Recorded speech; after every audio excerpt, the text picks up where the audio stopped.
ह्यूडी, जिन्होंने प्राचीन भारतीय इतिहास के ऊपर कई शोध कार्य किए हैं, उनके 2 महत्वपूर्ण रिसर्च पेपर भी हैं।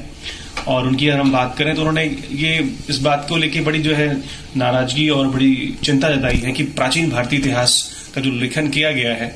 वो कहीं ना कहीं एक निराशाजनक और आत्मग्लानि के भाव से भरा हुआ है। दरअसल में प्रोफेसर ह्यूडी कहीं से गलत नहीं है, उसकी वजह एक बहुत साफ है, क्योंकि प्रोफेसर ह्यूडी जो है वो उनको पता नहीं है कि भारत के इतिहास के साथ हुआ क्या है। दरअसल में देश की आजादी के बाद से उन लोगों ने इतिहास लिखा,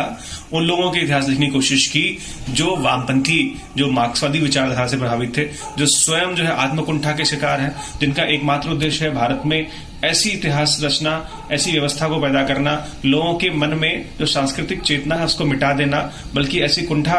ऐसी जो है ग्लानि का भाव भर देना जिससे हम अपने इतिहास, अपनी संस्कृति, अपने लोगों से घृणा करें, जिससे कि राजनीतिक दलों का कुछ स्वार्थ सिद्धि हो सके। वामपंथी इतिहासकारों की विचारधाराई कुंठा शिक्षा को लेके जो मार्क्सवादी अप्रोच है इतिहास को लेखन की, उसके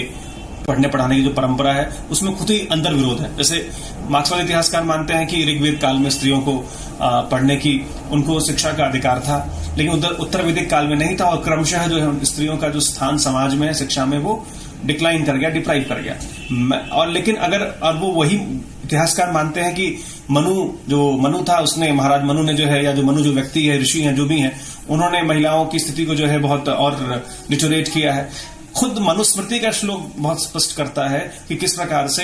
1000 आचार्यों से बढ़ करके, यानी सर्वोच्च स्थान जो है मां को दिया गया है। मां का जो स्थान है सर्वोपरि, खुद मनु स्मृति में स्पष्ट बात आती है। तो किस प्रकार से वे वामपंथी इतिहासकार कह सकते हैं कि महिलाओं की स्थिति जो है वो शिक्षा के क्षेत्र में या सामाजिक अवदान में या सामाजिक पायदान में उनकी कमजोर थी। ये बिल्कुल एक कपोल कल्पना है, और एक खास, मैंने जैसा कहा कि ये सिर्फ एक खास पर्टिकुलर आइडियोलॉजी को नॉरिश करने की कोशिश है। कितने दुख की बात है कि जिन प्राचीन सनातन संस्कृति में इंसान तो इंसान, समस्त जीव जंतुओं को ईश्वर का अंश माना गया है, समस्त गोचर संसार को सिया